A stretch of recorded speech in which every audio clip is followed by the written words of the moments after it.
La National Portrait Gallery de Londres a publié un livre consacré au couronnement de Charles III. Parmi les nombreuses photographies qui se trouvent à l'intérieur des pages, un portrait de Lady Diana avec ses fils a été glissé.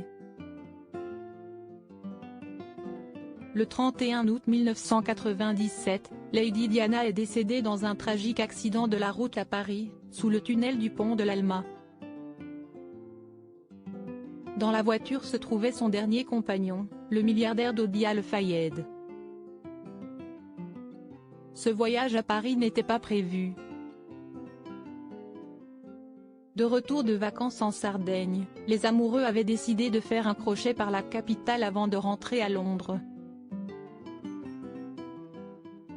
Une fois à Paris, ils ont visité la villa Windsor et Dodi Al-Fayed avait l'intention d'acheter une bague de fiançailles chez un joaillier, pour demander la main de la princesse des cœurs.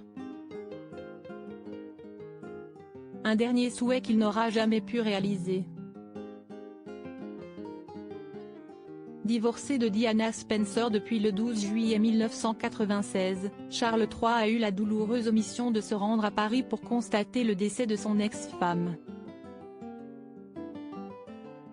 La nuit du drame, il était au Royaume-Uni et le futur roi a eu la lourde tâche d'annoncer la mort de leur mère au prince William et Harry. Un souvenir qui est resté intact dans la mémoire du mari de Meghan Markle.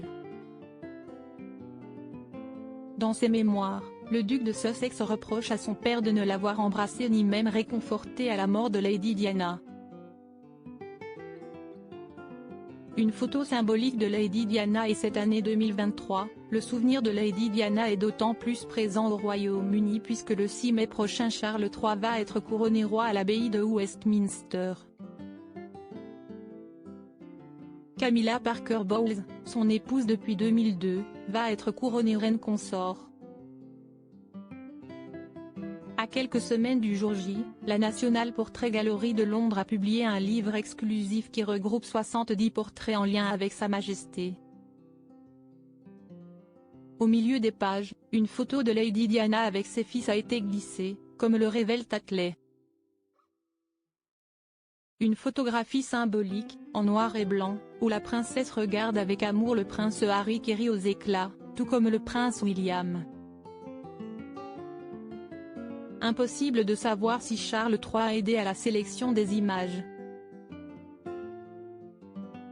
Mais il est fort possible que les équipes du roi aient été consultées par la National Portrait Gallery, puisqu'il s'agit d'un livre consacré au couronnement. Une image symbolique et déchirante.